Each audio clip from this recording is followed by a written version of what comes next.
La nuit tombait sur la résidence Beaulieu comme un voile épais, enveloppant les 8 étages de cet immeuble modeste du 15e arrondissement. Les fenêtres s'éteignaient une à une, laissant place aux derniers murmures de la journée. Dans le hall d'entrée aux carreaux usés mais propres, Julien Moreau ajustait sa veste d'uniforme bleu marine et consultait sa montre. 22h30, l'heure de la dernière ronde. À 35 ans, Julien incarnait cette force tranquille que l'on remarque sans vraiment la voir.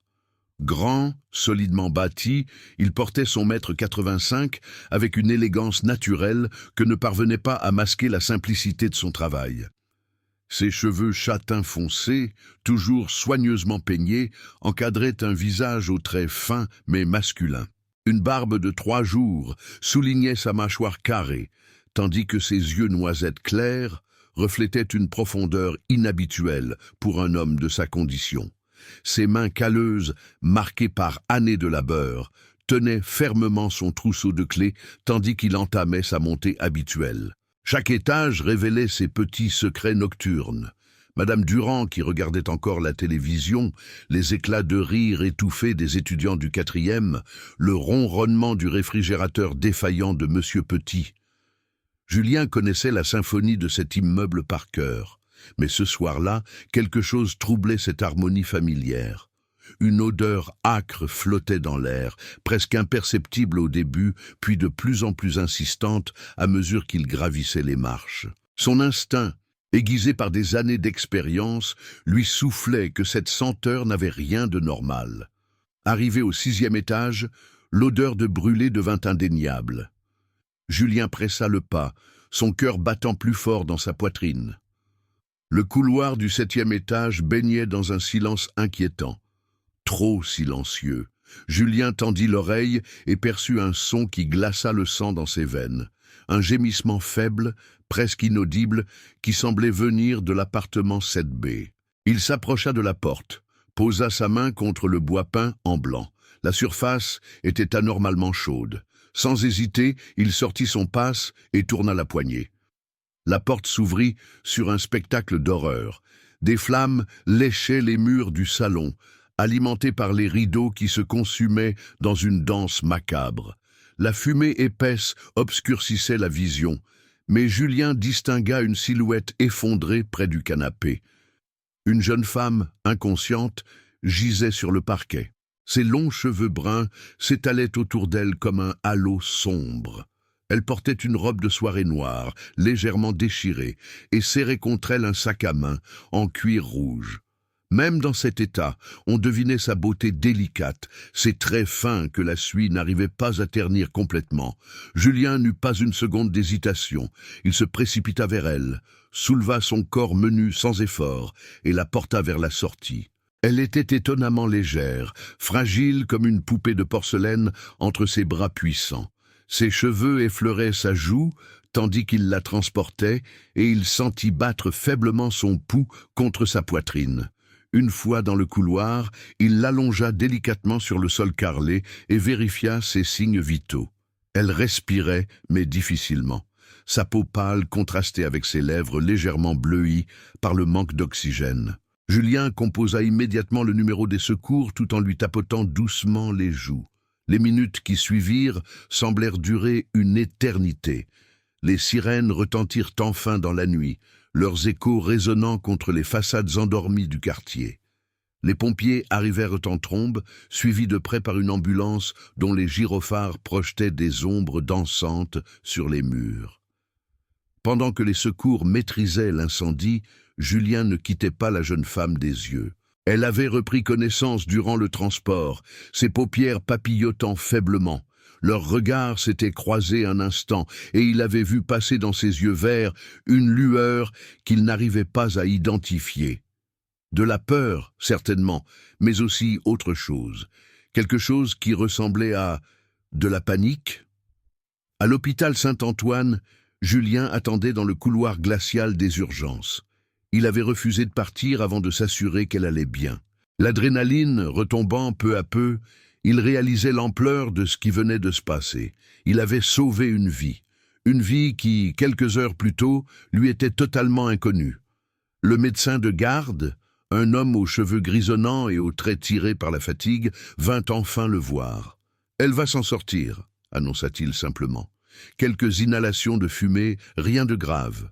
Elle a eu de la chance que vous soyez là. » Julien hocha la tête, soulagé. « Puis-je la voir ?»« Elle est réveillée, mais... » Le médecin marqua une pause, visiblement perplexe. « Elle refuse de donner son nom. Elle prétend ne pas se souvenir de grand-chose. Cela peut être dû au choc, bien sûr, mais c'est inhabituel. » Intrigué, Julien demanda l'autorisation d'entrer dans la chambre. Elle était allongée sur le lit d'hôpital, ses cheveux bruns étalés sur l'oreiller blanc. Ses yeux verts, maintenant parfaitement éveillés, le suivirent tandis qu'il s'approchait. Elle tenait toujours son sac rouge contre elle, ses doigts fins crispés sur le cuir, comme si sa vie en dépendait.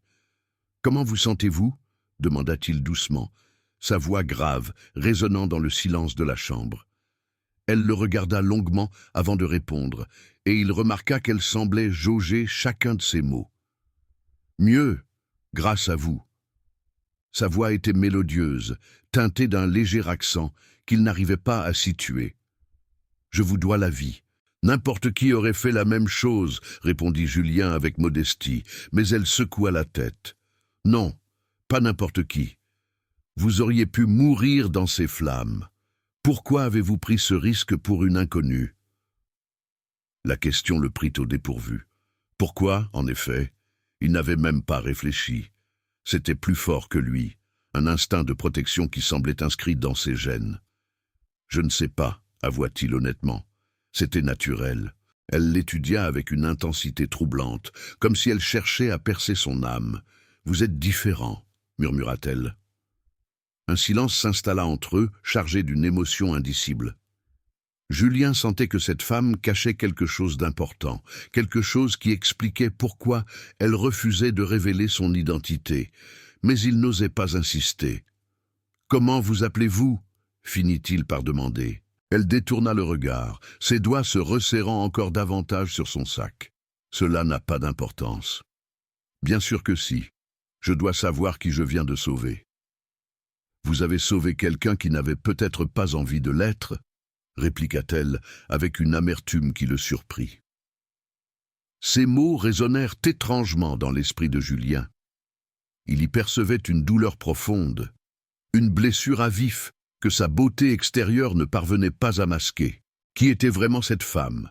Et pourquoi avait-il l'impression qu'en la sauvant des flammes, il venait peut-être de plonger dans un mystère bien plus complexe qu'un simple incendie ?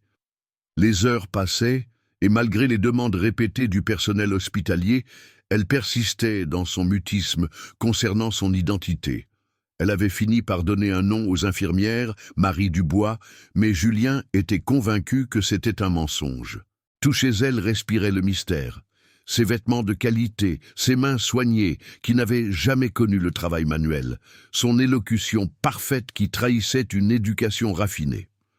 Quand l'aube pointa enfin ses premiers rayons à travers la fenêtre de l'hôpital, Julien comprit qu'il ne pourrait pas simplement tourner la page et oublier cette nuit. Cette femme énigmatique avait éveillé en lui quelque chose qu'il croyait endormi depuis longtemps, le besoin de protéger, de comprendre, d'aider, et aussi, il fallait bien l'admettre, une fascination qu'il ne s'expliquait pas.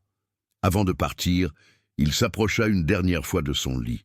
Elle semblait dormir, mais il vit ses paupières frémir légèrement. « Je reviendrai vous voir », promit-il à voix basse. Sans ouvrir les yeux, elle murmura « Il ne faut pas. » « Pourquoi ?»« Parce que vous ne savez pas qui je suis vraiment, et croyez-moi, il vaut mieux que ça reste ainsi. » Ces paroles énigmatiques accompagnèrent Julien durant tout son trajet de retour. Qui était cette femme mystérieuse qu'il venait de sauver ? Et pourquoi avait-il la certitude troublante que cette rencontre allait changer sa vie à jamais ? Les 3 jours qui suivirent furent les plus longs de la vie de Julien. Il avait tenté de reprendre sa routine habituelle, mais ses pensées revenaient sans cesse vers cette femme mystérieuse qui refusait de révéler son identité.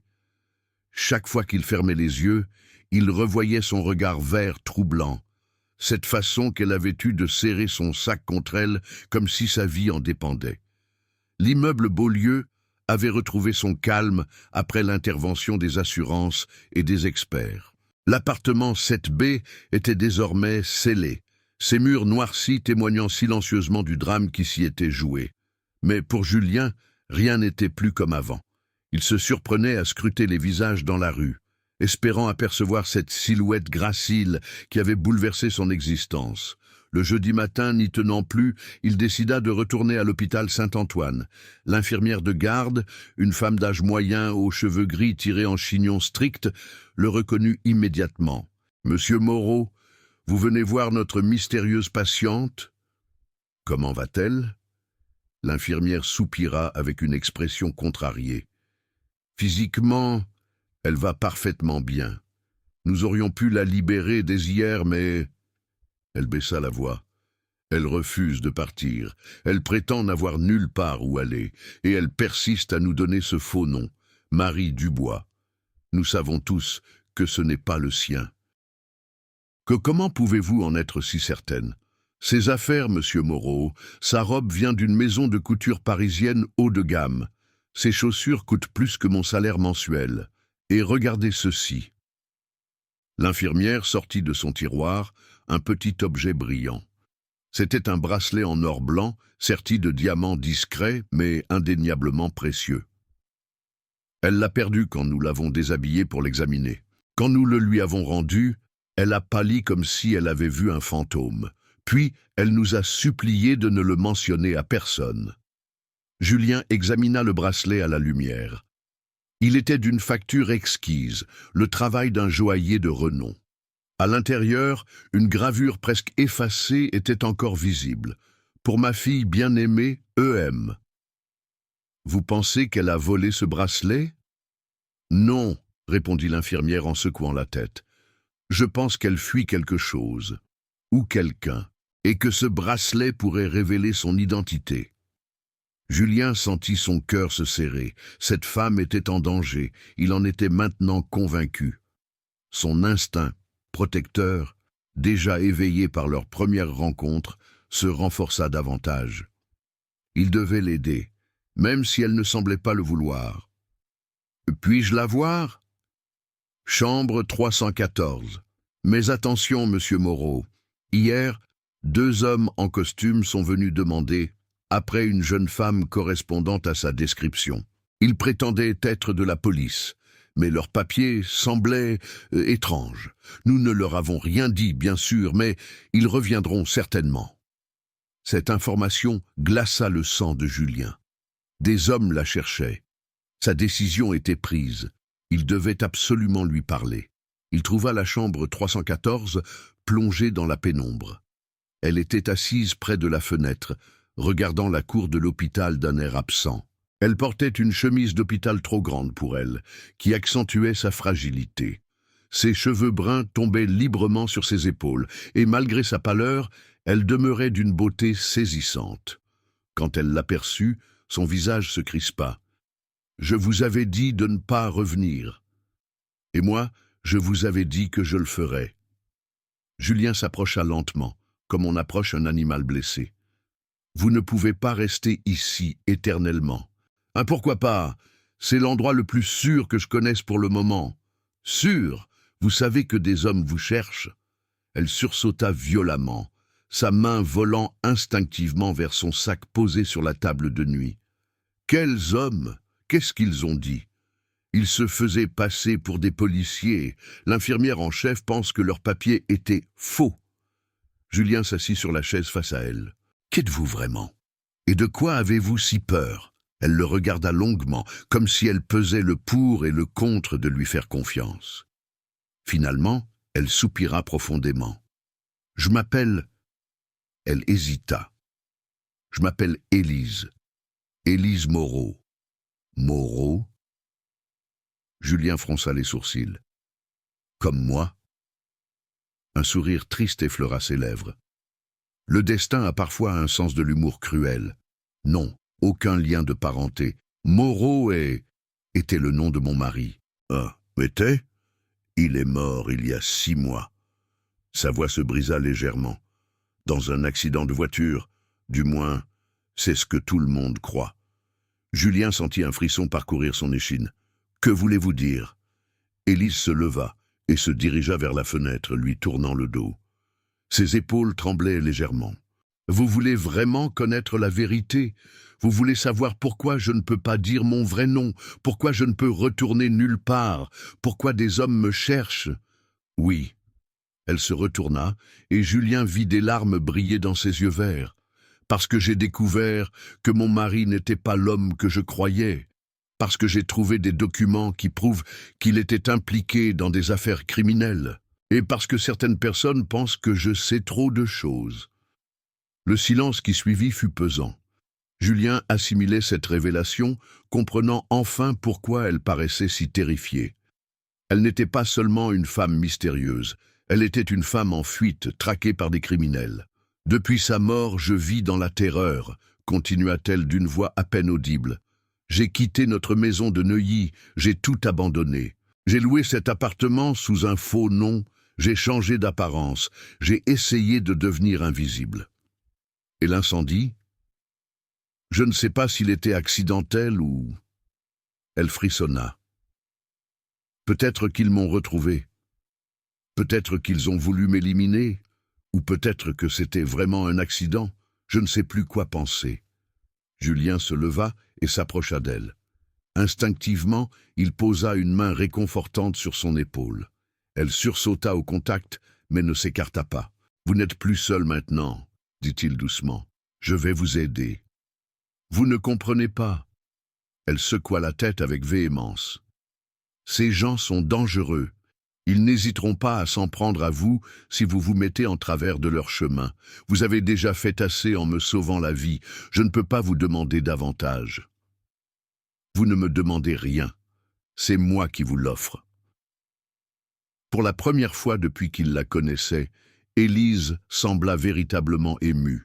Ses yeux se remplirent de larmes qu'elle tenta de retenir. « Pourquoi ?» murmura-t-elle. « Pourquoi feriez-vous cela pour une étrangère ?» Julien chercha ses mots. Comment expliquer cette attirance inexplicable, ce besoin viscéral de la protéger, qui s'était emparé de lui dès l'instant où il l'avait vue dans les flammes ? Parce que... Il marqua une pause. Parce que j'ai perdu ma femme et ma fille dans un accident il y a 3 ans. Je n'ai pas pu les sauver. Mais vous, je peux encore vous sauver. Cette confession lui avait échappé. Il n'en parlait jamais, gardant cette douleur enfouie au plus profond de lui-même. Mais devant Élise, les mots avaient franchi ses lèvres naturellement. Elle le regarda avec une compassion infinie. « Je suis désolé. Je ne savais pas. Maintenant, vous savez pourquoi je ne peux pas vous abandonner. » Ils restèrent ainsi quelques instants, unis par leur douleur commune, par ces tragédies qui avaient marqué leurs existences. Puis Élise brisa le silence. « Il y a quelque chose dans mon sac, quelque chose qu'ils veulent récupérer à tout prix. » Elle alla chercher le sac de cuir rouge qu'elle gardait toujours près d'elle. Avec des gestes précautionneux, elle en sortit une clé USB dissimulée dans une poche secrète.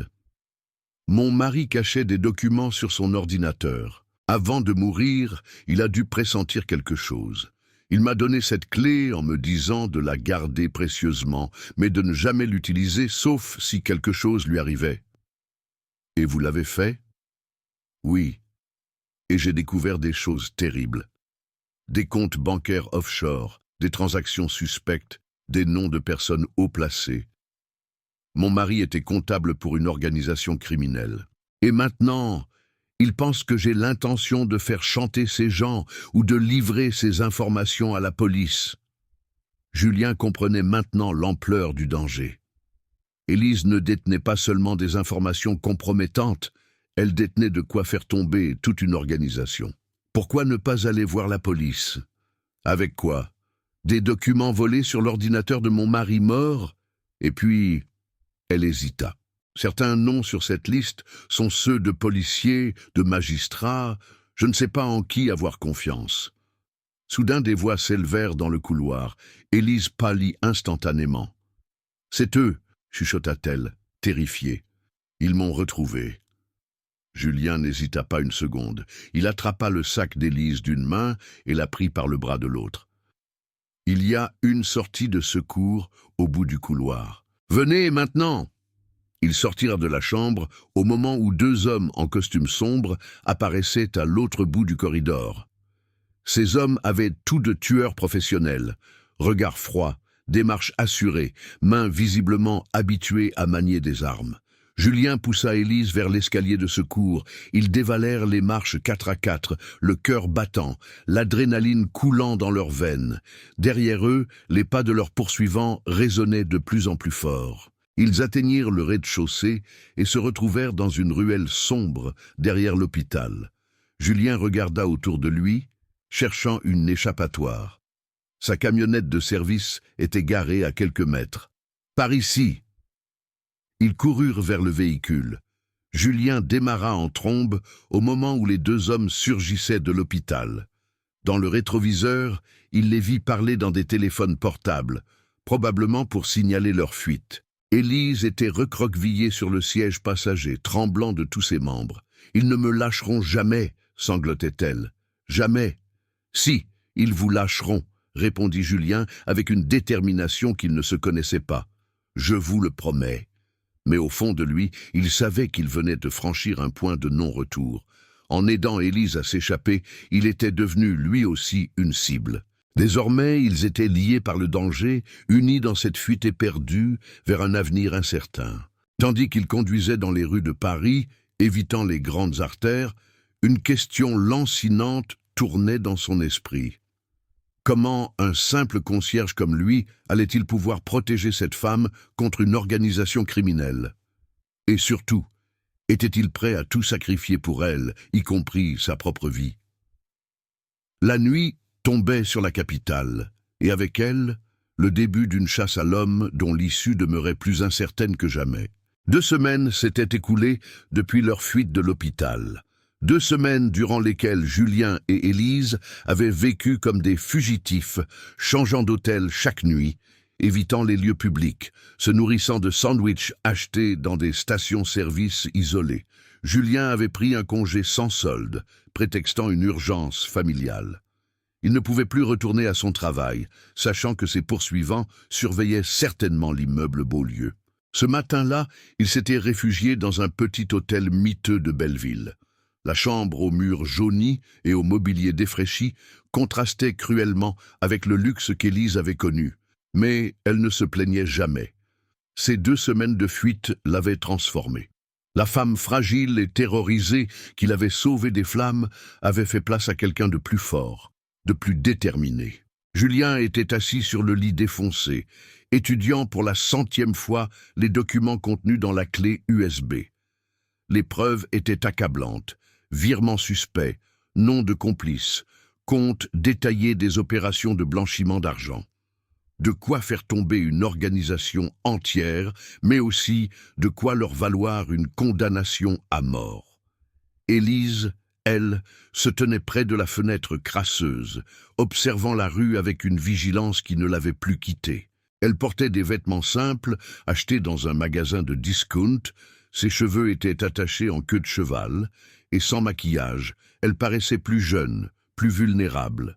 Mais Julien avait appris à reconnaître cette expression de détermination farouche qui durcissait parfois ses traits délicats. « Ils nous ont retrouvés », dit-elle soudainement d'une voix calme. Julien releva la tête. En bas dans la rue, une voiture noire aux vitres teintées était garée en face de l'hôtel. 2 silhouettes se détachaient à l'intérieur. Depuis quand sont-ils là? 10 minutes, ils attendent probablement des renforts. Julien sentit son estomac se nouer. Après 2 semaines de course-poursuite, ils étaient à bout de ressources et d'énergie. Ils ne pourraient plus fuir éternellement. « Élise, dit-il doucement, il faut que je vous dise quelque chose. » Elle se tourna vers lui, et il vit dans ses yeux verts qu'elle avait deviné ce qu'il allait lui annoncer. Hier soir, pendant que vous dormiez, j'ai contacté un journaliste du Monde, un ancien ami de mon père. Je lui ai envoyé une copie des documents. Le visage d'Élise se crispa. « Julien, vous n'auriez pas dû... » « Si, j'aurais dû. Et je vais faire plus encore. Il se leva et se dirigea vers elle. Je vais descendre leur parler. Je vais leur remettre la clé USB originale. En échange, ils vous laisseront partir. Non! Elle agrippa son bras avec force. Ils vous tueront, et moi aussi, une fois qu'ils auront récupéré ce qu'ils veulent. Pas si les documents sont déjà entre les mains de la presse. Ils n'auront plus aucun intérêt à nous éliminer. Au contraire, nos morts ne feraient que confirmer la véracité des révélations. Élise secoua la tête avec véhémence. C'est de la folie. Vous ne pouvez pas faire ça. Julien posa ses mains sur ses épaules. Pendant ces 2 semaines de fuite, quelque chose avait grandi entre eux. Plus qu'une simple protection, plus qu'une attirance physique, un lien profond, forgé dans le danger et la vulnérabilité partagée.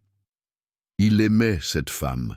Il l'aimait de tout son être meurtri par la perte, de toute son âme qui avait cru ne plus jamais pouvoir aimer. « Élise, murmura-t-il, je vous aime. » Ces mots, qu'il n'avait plus prononcés depuis la mort de sa famille, résonnèrent dans la chambre minable comme une déclaration sacrée. Élise ferma les yeux, des larmes coulant silencieusement sur ses joues. « Et moi, je vous aime aussi, » avoua-t-elle dans un souffle. « C'est pour cela que je ne peux pas vous laisser vous sacrifier pour moi. Alors, dites-moi votre vrai nom, votre vrai prénom. » Elle hésita, puis sourit à travers ses larmes. « Clara. Clara Estelle Monclerc. Élise était mon second prénom, celui que mon mari préférait. Mais mes parents m'appelaient Clara. Clara, répéta-t-il, savourant la sonorité de ce prénom. Clara Monclerc, c'est un beau nom, un nom qui vous va bien. Il caressa doucement sa joue humide. Clara, faites-moi confiance, j'ai un plan. 30 minutes plus tard, Julien descendait dans le hall de l'hôtel. Il avait laissé Clara dans la chambre, avec les clés de sa camionnette et l'adresse d'un refuge pour femmes en détresse que tenait une ancienne collègue de sa défunte épouse. Si son plan échouait, au moins elle aurait une chance de s'échapper. Les 2 hommes l'attendaient dans le petit salon crasseux de l'hôtel. Le plus grand, un homme aux cheveux gris et aux yeux froids comme l'acier, se leva à son approche. « Monsieur Moreau, nous devons parler. » En effet, Julien s'assit face à eux, affichant un calme qu'il était loin de ressentir. « Vous voulez la clé USB ?»« Entre autres choses, oui. Elle est à vous. » Julien sortit l'objet de sa poche et le posa sur la table basse, contre la vie de Clara Monclerc. L'homme aux cheveux gris sourit, mais ce sourire n'avait rien de rassurant. « Vous pensez vraiment que nous allons nous contenter de cela? Vous avez vu ces documents. Vous savez ce qu'ils contiennent. Vous êtes devenus des témoins gênants. Des témoins qui ont pris leurs précautions. » Julien sortit son téléphone et montra l'écran. « Dans exactement 15 minutes, si je n'envoie pas un code de sécurité à mon contact au monde, tous les documents seront publiés en ligne. Plus une déclaration détaillée de tout ce qui nous est arrivé depuis 2 semaines. » Le visage de l'homme se durcit. « Vous bluffez. Vraiment ?» Julien appuya sur une touche de son téléphone. « Regardez l'heure. 14 minutes et 30 secondes. » Un silence pesant s'installa. L'homme aux cheveux gris échangea un regard avec son complice, un homme plus jeune au visage marqué par la violence. « Que voulez-vous » demanda finalement le chef. « Que vous nous laissiez partir, Clara et moi, que vous cessiez de nous poursuivre. En échange, ces informations resteront secrètes, du moins tant que nous serons en vie et en sécurité. Et si nous refusons? Alors Julien consulta son téléphone. 12 minutes, vous aurez beaucoup plus de problèmes que 2 témoins gênants. Vous aurez toute la presse française sur le dos. L'homme réfléchit longuement. Julien pouvait voir les rouages tourner dans son esprit calculateur. Finalement, il hocha la tête. « D'accord, mais à une condition. Vous disparaissez, tous les 2, définitivement. Si on vous revoit à Paris, l'accord sera rompu. » Marché conclu.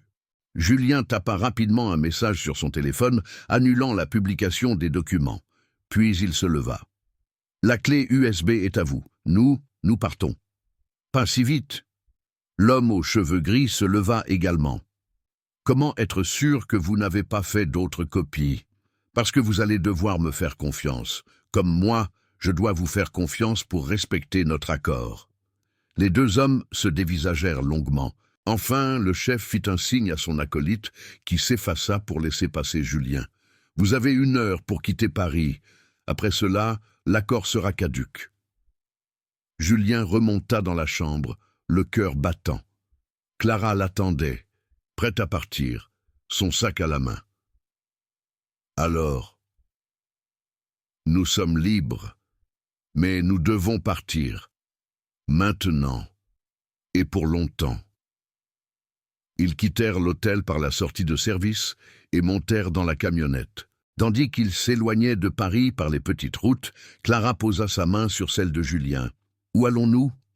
J'ai un petit héritage de mes parents, une maison dans les Cévennes, isolée, loin de tout. Nous pourrons nous y cacher le temps que les choses se calment. » Et après, Julien lui sourit. Pour la première fois depuis des semaines, c'était un sourire authentique, plein d'espoir. Après, nous verrons. Nous changerons d'identité si nécessaire. Nous recommencerons à zéro, ensemble. Clara serra sa main plus fort. Vous savez ce que vous sacrifiez pour moi, votre travail, votre vie à Paris, tout. Je ne sacrifie rien. J'ai trouvé quelque chose de plus précieux que tout cela. Je vous ai trouvé, vous. 3 mois plus tard, dans le petit village de Saint-André de Valborgne, un couple discret s'était installé dans une ancienne bergerie restaurée. Lui se faisait appeler Michel. Elle se présentait comme Anne. Ils tenaient une petite épicerie et vivaient simplement, heureux de leur anonymat retrouvé. Parfois, le soir, quand Clara, qui resterait toujours Clara pour lui, posait sa tête sur son épaule, Julien repensait à cette nuit où il avait senti une odeur de brûlé dans l'immeuble Beaulieu. Il avait cru sauver une femme des flammes. En réalité, c'était elle qui l'avait sauvée. Elle lui avait redonné une raison de vivre, un sens à son existence. L'amour, parfois, naît dans les circonstances les plus tragiques, mais quand il est vrai, il peut transformer la fuite en liberté, la peur en espoir, et 2 âmes brisées en un seul cœur qui bat. Le feu qui avait failli les détruire avait finalement forgé leur bonheur, et c'était peut-être la plus belle des ironies du destin.